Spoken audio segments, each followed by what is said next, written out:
Welcome,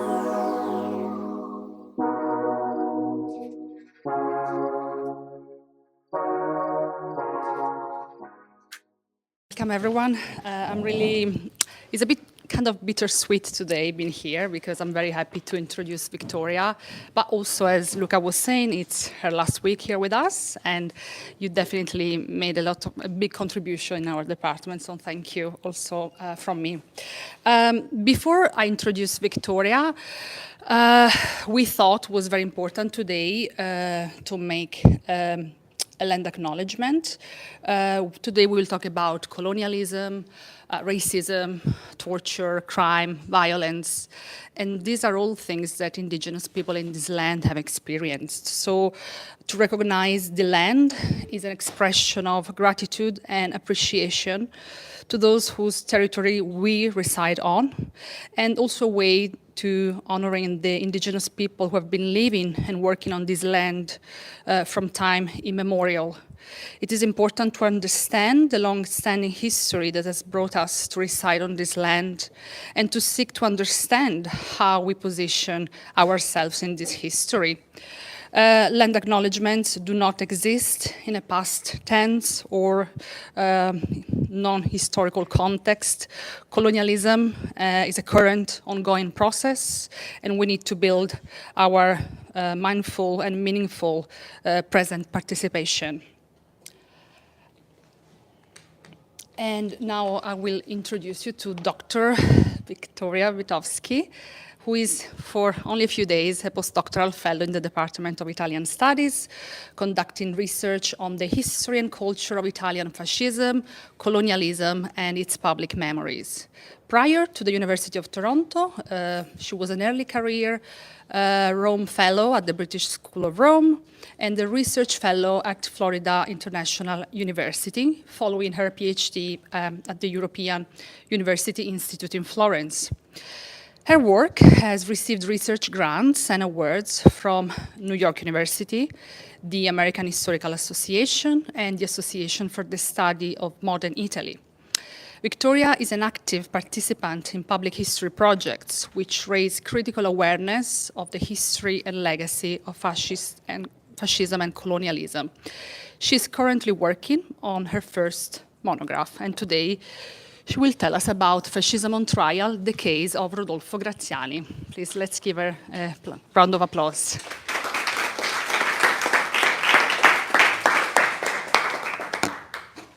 So I'd like to start by saying thank you all for being here. And on that note of thanks, seeing as my fellowship is coming to an end this week, I would like to thank everyone in the Italian department for supporting my postdoctoral research and me during my one-year fellowship here at U of T.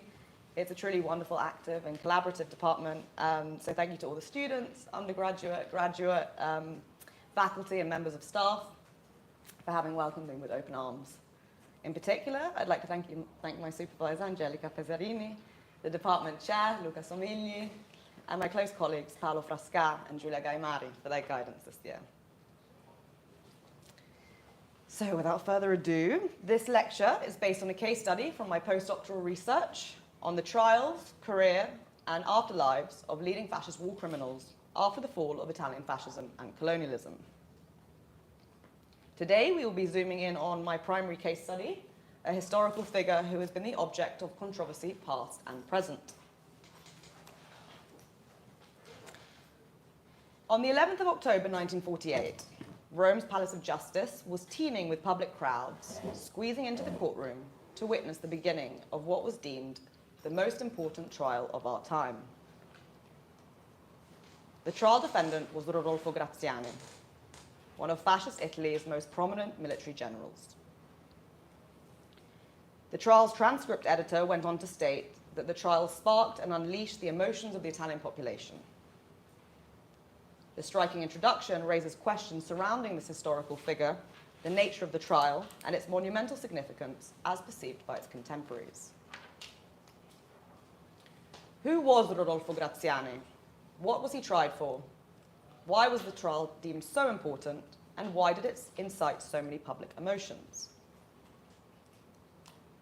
Today, I will examine the historical course, cultural representation, and outcome of the trial, as means to examine wider issues of transitional justice and its short and long-term implications in post-war Italy.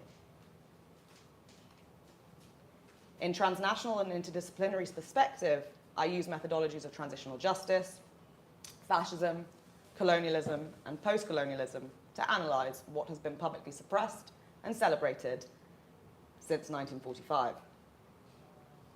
In doing so, my work contributes to recent scholarly discussions over the difficult heritage of Italy's fascist and colonial past.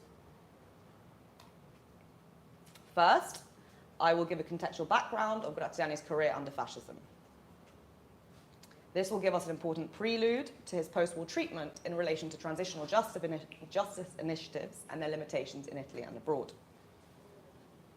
Then I will detail the events surrounding the trial and highlight important themes that emerge from this notable example of defascistisation in practice. In tracing the transnational representation in the Western press, I also analyse the didactic nature of the trial and its influence on the formation of public opinion.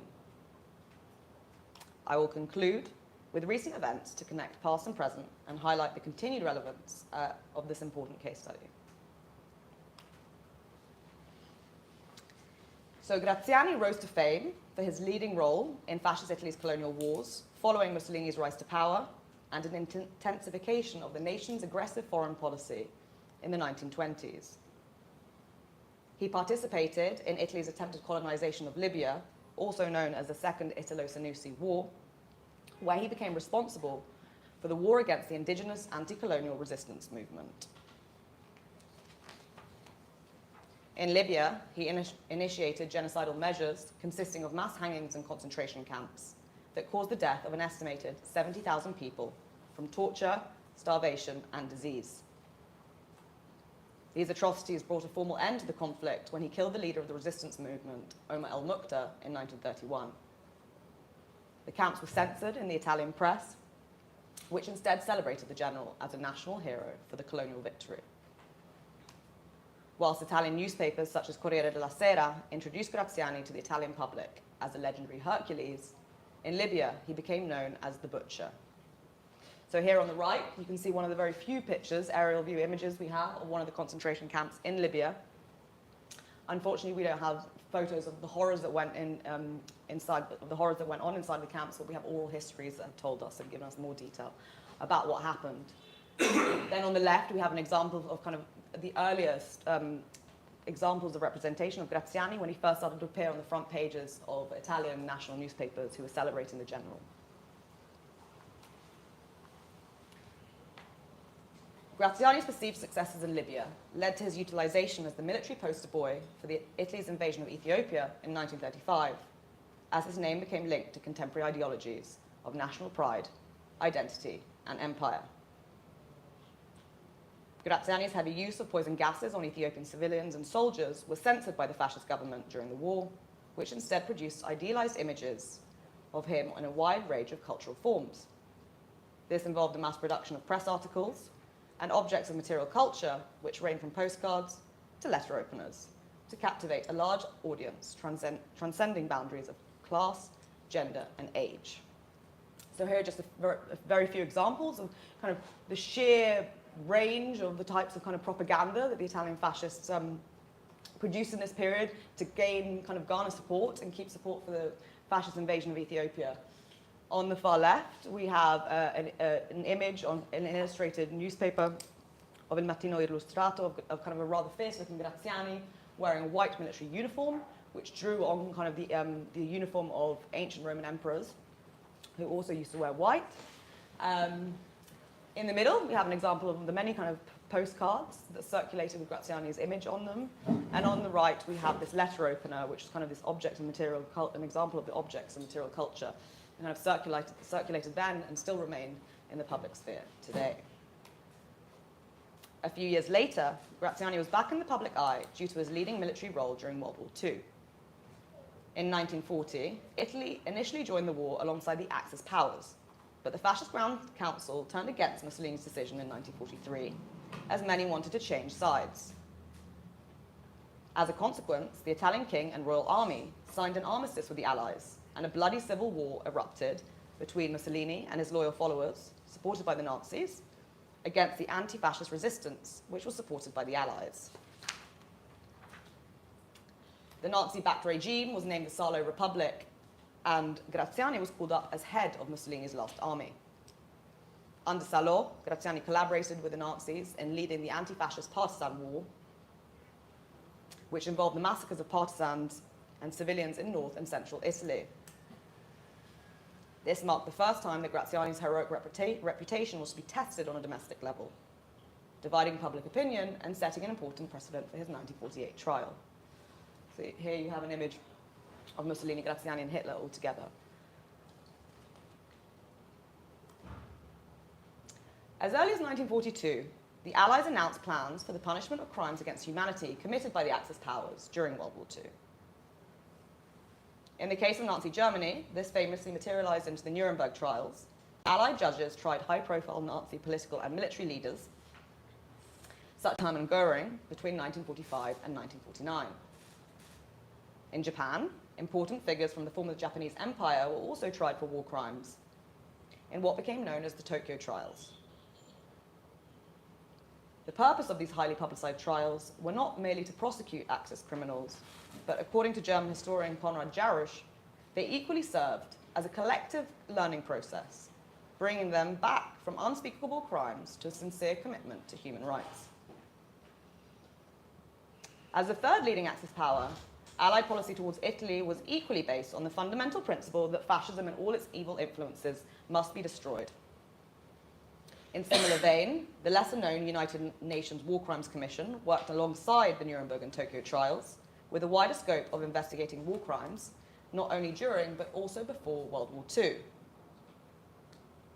The Ethiopian legation submitted a list of top 10 Italian war criminals for colonial crimes to be reviewed by the UNWCC. Graziani was top of the list, as the Ethiopian representative stated, the Graziani case was the key to all other cases. It gave an explanation to the whole Italian policy of systematic terrorism. When the partisans and allies won the war in Italy in 1945, Graziani managed to negotiate his surrender to American forces to avoid the same grisly fate endured by the likes of Mussolini, who was shot by the partisans. He was therefore transferred to a British prisoner of war camp in Algeria whilst the Allies decided what to do with him. And actually here we have, I'll mention it now, here we have the only image actually, to my knowledge, of Graziani in the prisoner of war camp in Algeria. Historian Michele Battini, however, has revealed that initial Allied plans for an Italian Nuremberg were abandoned due to their preoccupation with the threat of communism with the rise of the Cold War. The growing popularity of the Italian left after the end of fascism led to Allied fears that a Maxi trial would radicalize public opinion in favor of left-wing parties. Here we go, yeah. Moreover, the pro-imperial attitudes of the British-led UNWCC signified that they had no interest in trying Graziani as a war criminal, so they rejected Ethiopia's request. And here we have an image of one of the newspaper articles from the British Times, which reported that the Ethiopian note was rejected. Graziani was therefore released back to Italy in February 1946, where he awaited trial. He was transferred to a prison on the island of Procida, where rumor has it that the lights on the entire island were switched off to avoid public turmoil upon news of his return. In Graziani's absence, domestic efforts to defascistize Italy had initially taken place in a haphazard manner, which ranged from the death penalty to large fines for leading offenders. By 1946, however, priorities had shifted from defascistisation to reconstruction, with the likes of the Togliatti amnesty, which reduced sentences for RSI supporters. The Duce was dead, the condemned monarchy ceased to exist, and according to the historian Roy Domenico, the great wave of anti-Salò sentiment had subsided. And here we have an image of a photo of the prison where Graziani and other leading RSI members, like Junio Valerio Borghese, were held. It used to be a palace. Before that, it kind of dates back to the 1500s. It was a kind of a palace from the Spanish ruling party of the island called the Avalos family. So where did this leave Graziani?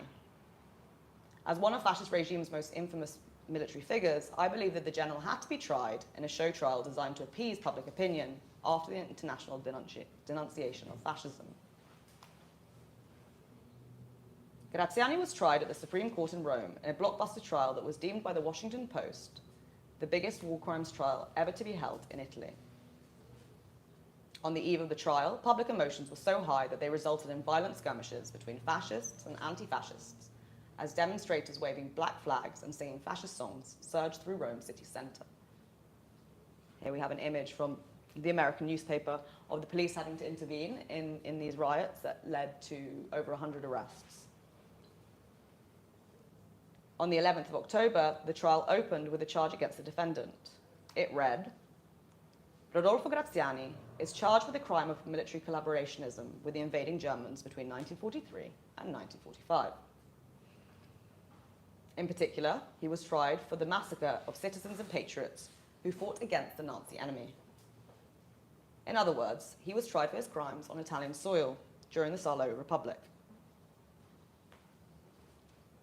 Newspapers across the globe drew larger conclusions from this charge, as the Italian La Tribuna deemed it the trial of Mussolini's 600 days, and the American Christian Science Monitor called it fascism on trial. The American correspondent emblematically reported that, although it is Marshal Graziani who is on trial, in reality it is dictatorship which stands at the bar, a self-examination for the Italian nation. And here we have the title of the newspaper article, photographed here. Here on this page we have an image that went alongside the Italian newspaper article that was entitled The Trial of Mussolini's 600 Days. Graziani in court, wearing his suit, and he's giving his defense. The first part of the inquest focused on Graziani's decision to join the RSI, to which he defended by arguing that he collaborated with the Nazis to reduce their pursuit of a scorched earth policy, or in his own words, put as many obstacles as possible to German violence. Left-wing Italian newspapers, such as l'Unità, denounced Graziani as a liar, with the Germans until the end. Sympathetic Western reports, like that of the Times of Britain, however, uncritically reproduced Graziani's defense, writing that his decision was forced upon him by the grave prospects before Italy. So he did nothing more than carry out his duty as a soldier. The trial then moved on to accusations of brutality during Italy's civil war. The first was his role in leading the anti-partisan war, which involved issuing punishment and the death penalty for those who failed to respond to Graziani and the RSI's call to arms. 180 witnesses in total were called to testify, and many agreed that he was a symbol of anti-partisanism. One such witness was Ferruccio Parri, Italy's first post-war prime minister and ex-partisan.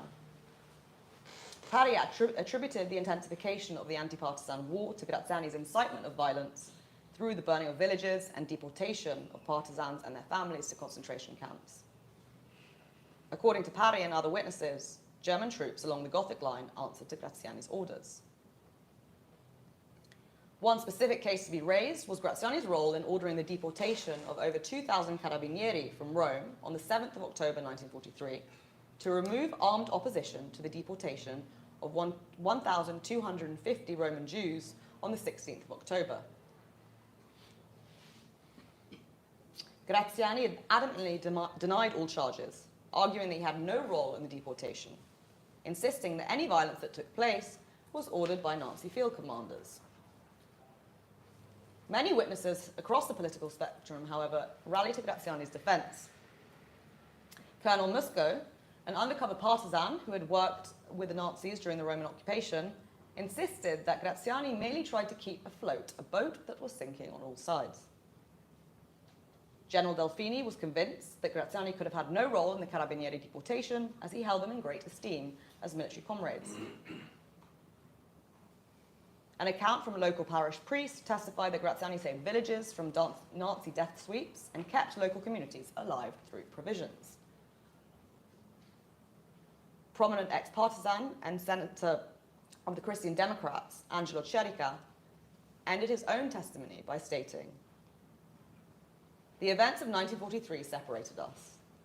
I followed a road, Marshal Graziani followed another. We are enemies, but I am an old soldier, and I have to protest against the infamies of people who have tried to throw mud on a great soldier who honored the country for so many years." Despite being enemies in the Italian Civil War, Cerica and many others safeguarded Graziani's actions through the high esteem they held for the general's military prowess and prior career in the colonies. The attention given to Graziani's popularity prior to 1943 overrode political divisions between left and right.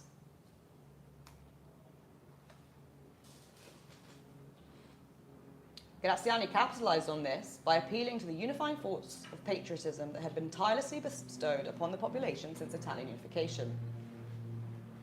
He tried to convince the court that, "I am a soldier serving the fatherland, be it in a democratic government, be it in a fascist government. A soldier doesn't involve themselves in politics. A soldier marches where he is commanded." This justification of just following orders was a potent weapon long used by soldiers to legitimize their actions in wartime, becoming so common during the Nuremberg Trials that it became known as the Nuremberg defense. Discourses like these served to depoliticize Graziani's persona and blur the issue of war responsibility altogether. Here we have one of the many images of Graziani again at the trial, always wearing his suit. His main indictment for Salò highlighted what he was and was not tried for: fascism, but not colonialism. The fact that he was not tried for any of his colonial atrocities during his 20-year career shows that whilst his loyalty to the fascist cause was seen as problematic after 1945, his dedication to the colonial cause was not. The UN had formally stripped Italy of its colonies in the 1947 Italian Peace Treaty, which hindered the process of internal decolonization. This signified that the topic remained undivisive and colonial nostalgia pervaded Italian politics and society, all of which was reflected in Graziani's criminal charge. Graziani used his widespread colonial nostalgia to his advantage by dedicating most of his 30-hour defense to a self-laudatory account of his colonial career. One long-winded speech began as follows. "From the day I enlisted in 1902 to 1945, I served my country on the battlefields, in the middle of the deserts, far from all the comforts, disinterested in family life, giving up on people, and having children." In this statement, Graziani combined military patriotism with the exoticization of the African landscape, as he talked the court through romanticized descriptions of his battles, where he had instead unleashed unbridled terror. He therefore wasn't afraid to admit one thing, that he was addicted to colonial expansion. Although Graziani's colonial conduct was not the primary focus of the investigation, it was raised on a few occasions as part of a wider inquiry into his career. A business owner from Benghazi, Giacomo Agiman, testified to a regime of terror under Graziani, with daily public hangings and concentration camps where countless people lost their lives. Ex-colonial General Castriota counter-argued that the concentration camps in Libya were well-equipped. They had hospitals, mosques. Some of the population wanted to remain because they lived better. Castriota's testimony justified not only Graziani's actions in Libya, but also the civilizing mission which had long served as a justification for the European colonialism and continued to do so in post-colonial Italy. The second example deemed as one of Graziani's colonial excesses were the mass violent reprisals following Graziani's attempted assassination by 2 Eritrean resistance fighters in February 1937. In the days and months after the failed assassination, Italian paramilitary squads and civilians slaughtered up to 30,000 men, women, and children across Ethiopia. Graziani's unwavering line of defense was that he'd been too ill after the attack to order any atrocities. He instead incriminated the black shirt squads by stating, "I was told that the fascists intended to embark on retaliatory actions. Even in the haze of fever, I did not order this. I did not say make massacres. Instead, I told them, take care. Do not commit excesses."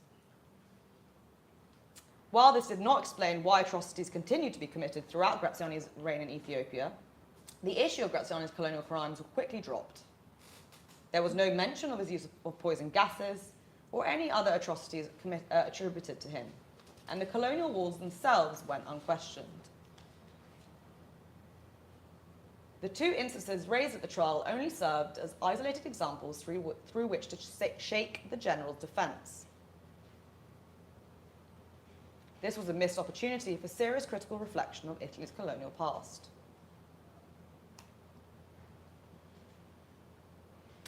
Italian newspaper accounts remained entirely preoccupied with Graziani's main charge, as they largely ignored the topic of colonialism altogether. This silence was reflective of collective anxieties regarding the loss of the colonies a year earlier. The mainstream North American press did pay some attention to Graziani's colonial crimes, albeit on a superficial level.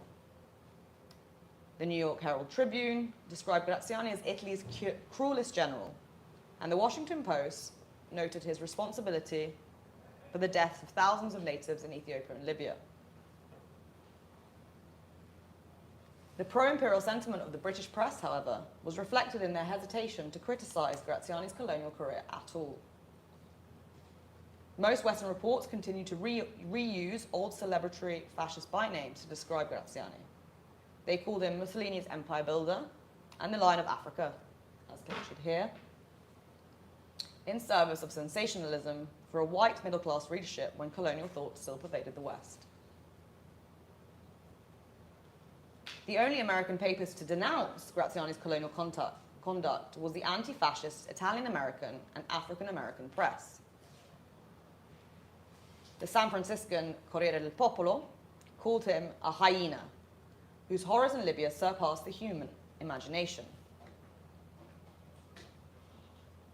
In Pan-African anti-colonial solidarity, African-American journalist Wendell Mallet from the New York Amsterdam News wrote that the unfortunate wretch is being tried for crimes committed in Europe, which should indicate to non-Europeans the real nature of the white man's twisted concept of justice and decency.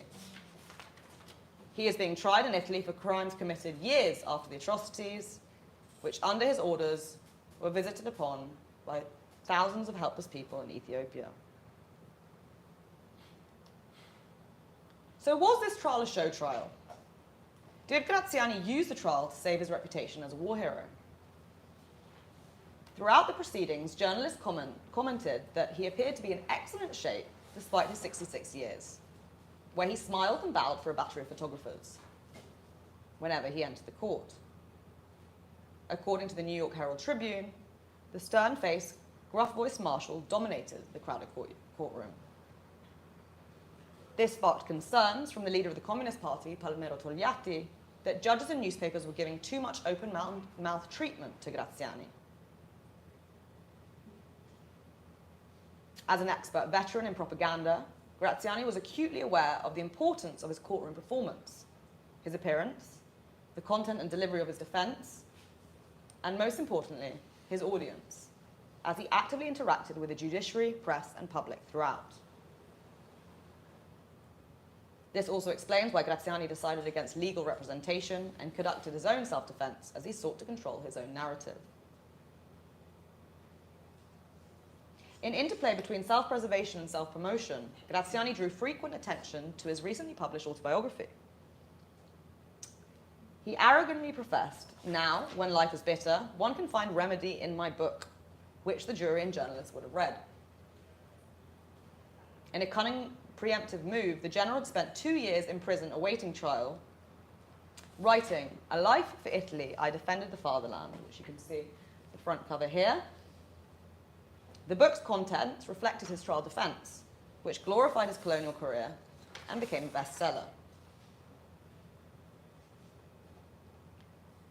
Whenever Graziani mentioned his autobiography or his other authored books, supporters from the attending public would frequently give a round of applause and shout, "Viva Graziani."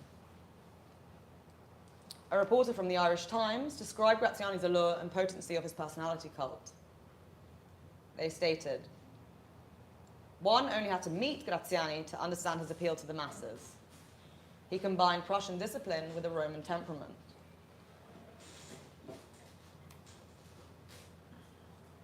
After months of deliberation, the court declared itself incompetent in making military judgments in February 1949. Graziani's case was turned over to a military tribunal, where the old general was treated sympathetically amongst his old comrades." And here you have a photo of the retrial in 1949, 1950. And here, this time, because it's a military tribunal, he's wearing his military uniform, as opposed to the 1948 trial. 1 year later, Graziani was tried again and found guilty of military collaboration with the Germans. This sentence, though, was immediately reduced to 8 years to apparent acts of moral and social value prior to 1943. Soon after this, the conviction was overturned altogether in a legal loophole that Graziani could not be found guilty for Nazi collaboration because the Italian government declared war on Nazi Germany after Graziani had adhered to the RSI.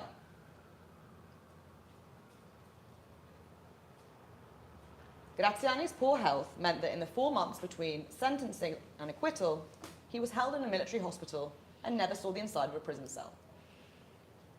In August 1950, he left hospital and went home a free man. Over the next few years, he embraced his continued popularity amongst the political far right, becoming the honorary president of the neo-fascist party, the Italian Social Movement. In 1955, the general died from a stomach ulcer at the age of 72. A paradoxical image of Graziani emerged from the trial. Despite his acquittal, his reputation as a fervent fascist persisted amongst anti-fascists. For many Italians, however, Graziani's absolution distanced him from association with the condemned fascist regime. As his colonial career was never scrutinized, it was sustained and went unscathed. The unwillingness to critically engage with Graziani's colonial past in this important transitional period had grave repercussions for the further assessments of historical truth. This failure had long-term implications for the formation of popular memory of Italian colonialism for generations to come. So I just wanted to conclude by fast-forwarding to the present to create a link between Graziani's trial and recent events. In 2012, a regionally funded monument dedicated to the dead general was constructed in his hometown of Affile, near Rome. As you can see from this image, it's maybe not a very impressive monument. It's quite small in nature, and it has 2 fascist slogans up the top, "Honor" and "Fatherland," but symbolically it was quite potent, especially because it was funded by regional government.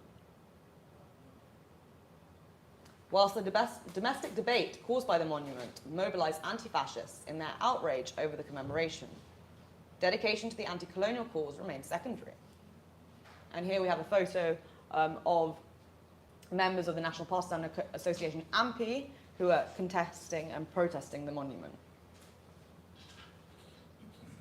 In 2017, the mayor and current advocate for Italy's current ruling party, Brothers of Italy, went to trial for initiating the monument for the crime of fascist apologism. According to the trial's documentation, the monument was under inquiry as it celebrates a primary figure of the Salò Republic. Therefore, the Italian Partisan Association were presented as the primary victims of the monument and recipients of the fine. In uncanny reiteration with Graziani's 1948 trial, his colonial crimes were still not perceived as problematic and worthy of legal action. The mayor was initially found guilty of fascist apologism, but the sentence was revoked due to the apparent lack of evidence in attributing responsibility. The striking parallels with Graziani's post-war trial highlight notable continuities in what continues to be celebrated contested, and ignored in contemporary Italy. Whilst Italian politics and society consistently reveal contradiction through their rehabilitation and condemnation of the memory of Graziani as a fervent fascist, Graziani the colonialist is still viewed with ambiguity and not clearly criticized enough. Thank you.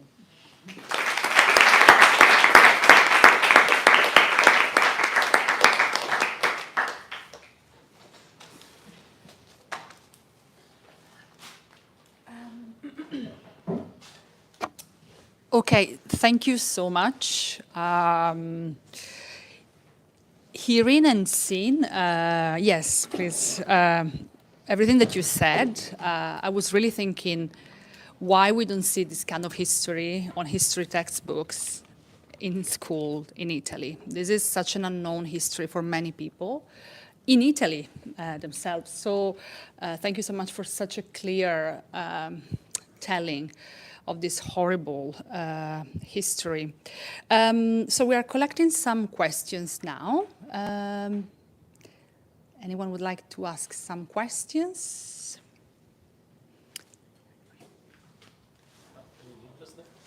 Okay. Sure, I'll start.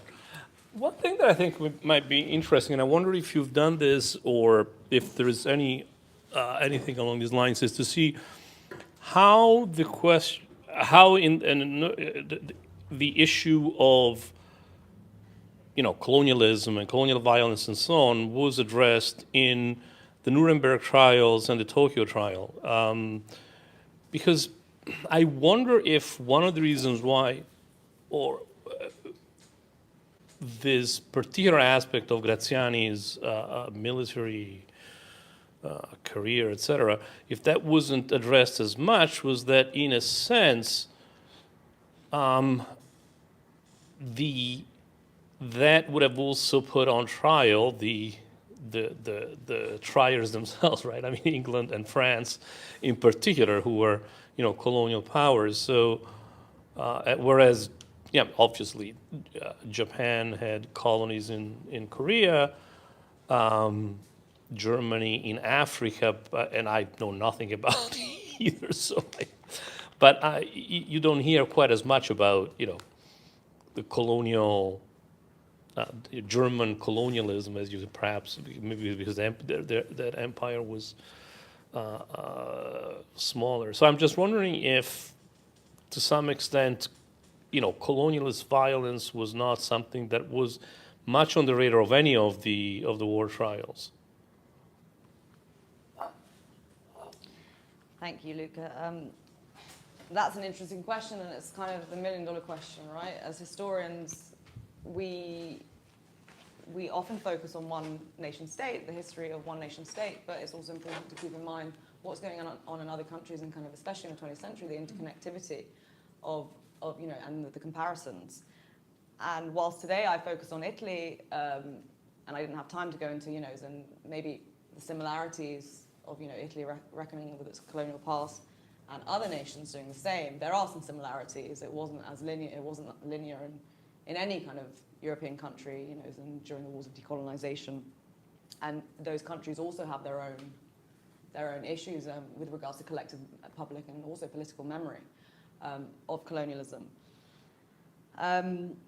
With regards to Nuremberg and the Tokyo trials, yeah, it's an interesting question. And many criticized Nuremberg for not having done enough, said that they were performative.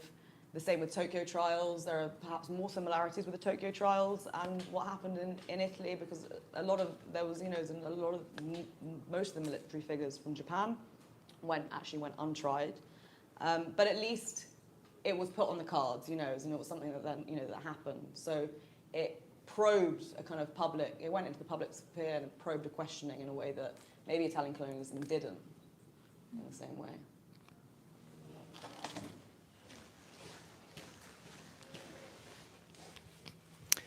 Thanks very much for a great presentation. I had a couple of questions connected to the mythology around Graziani. One is that I think it was important that Graziani was associated with the Italian army more than the fascist regime. And the Royal Army was ostensibly a kind of independent entity answerable to the king, not to, he didn't lead the militia, right, the fascist militia. And I wonder to what extent the sort of, you had that quote about, soldiers not involving themselves in politics, that part of this is the promotion of the myth of the army as this independent entity and part of the Italian state, which then, while it gets a facelift after World War II, was still the same institution. The other one is about Salò, and it seems to me that a lot of Graziani's contemporary mythology is less about the fascist era, the Ventennio, and much more about his heroism in Salò, as it's mythologized, and that so much of the, starting with the MSI, but then looking more generally to Italian neo-fascism, that the myth of Salò in many ways has taken precedence over the 20-year regime. Okay, so, yeah, well, I guess your first question connected to what Luca was saying in terms of, and it made me think of the myth of the Wehrmacht, right? So whilst Graziani was primarily associated as being a member of the Italian army, and that was his saving grace because he wasn't seen as a fascist. He was never a black shirt. He didn't have party membership until the 1930s when it became compulsory. He started his career in the army before the rise of fascism. That all allowed him to then kind of, when fascism was denounced, justify the fact that, I'm not a fascist, I'm just a soldier. I'm, in service of the state, not in service of politics. And that is also something that happens elsewhere. So there is, this idea of the myth of the Wehrmacht. In the case of post-Nazi Germany, and kind of military leaders were tried at Nuremberg, but the ones that also had very important political roles, right? Whereas kind of the foot soldiers of atrocities, the Wehrmacht went totally untried, and there's still public controversy when people try to criticize the Wehrmacht today. So there's something that runs really deep about, in the myth of the army in many countries, and this, I mean, I would even argue cult that a lot of these armies have, and the separation. And they were involved in kind of Italy's colonial enterprises before. Right. Right.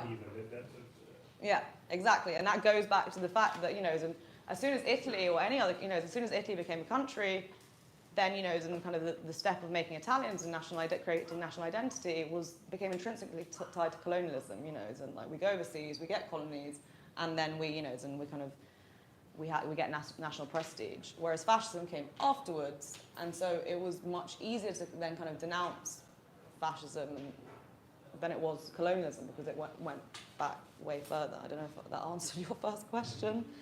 And then the RSI memory, kind of the memory of him and the member of the RSI. Well, again, and the fact that he was a leading member of the RSI, that became problematic, right? Because if it was problematic that he'd been part of the fascist regime beforehand, then you'd have to try however many, and everyone and anyone, because the part of domestic defascistisation, part of the issue in Italy, and indeed in Germany, was where did fascism end and where did it begin?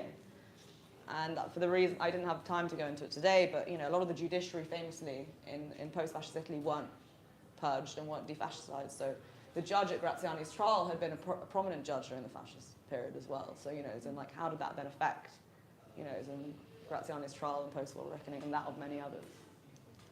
Thank you.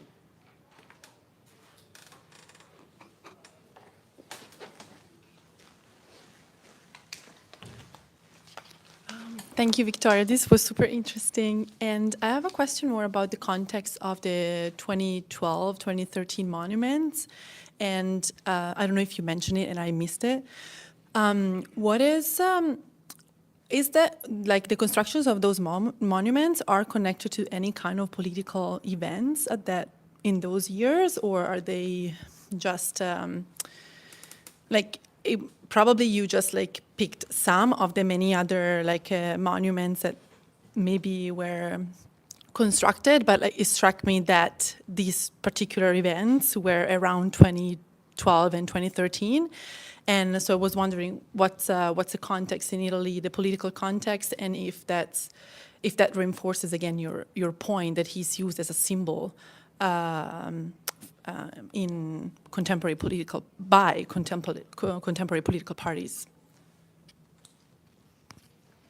Thank you, Teresa. Yeah, so the 2012 monument and the context, the political context surrounding it is quite complicated because the monument was actually, it was built in 2012, it was approved in 2008, 2009, and there was actually a centre-left regional government. And I'm not sure whether that, Because I remember there was election. I think there was also like political elections at that time, the national political elections, so maybe also that.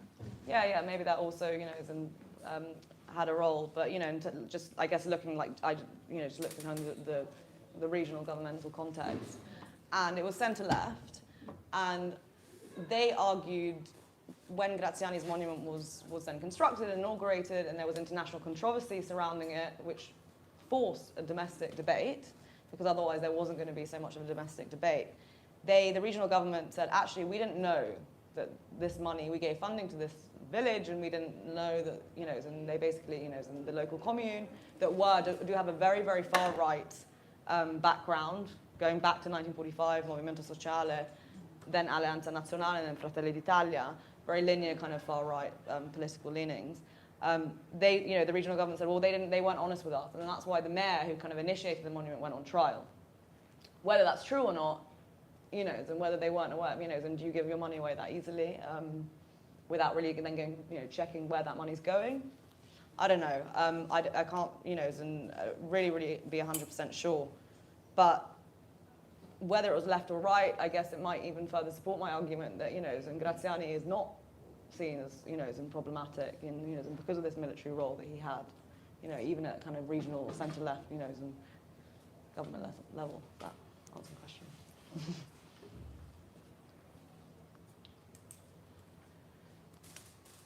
Can I ask a question then? I was wondering if you can tell us a bit about the evolution of the far right from 1947 to now, right? You just mentioned MSI, Alleanza Nazionale, Fratelli d'Italia, a party that is now in parliament and in charge of the government. So what are the legacies? At the moment, we know there is a referendum about citizenship, and Forza Italia was same kind of pro, unlike other far-right party from the same coalition. So what are the cracks there that you notice within the far-right at the moment in Italy? So ever since, I can give my impressions on this, I'm less of a kind of direct expert on contemporary politics, but ever since Fratelli d'Italia, came to power, and Giorgia Meloni became Italy's prime minister, historians have been asking the question, how much linearity is there between, fascism, post-fascism, and today? Is it fair or right to call, Meloni's party and other parties, fascist, neo-fascist, or are they populists? And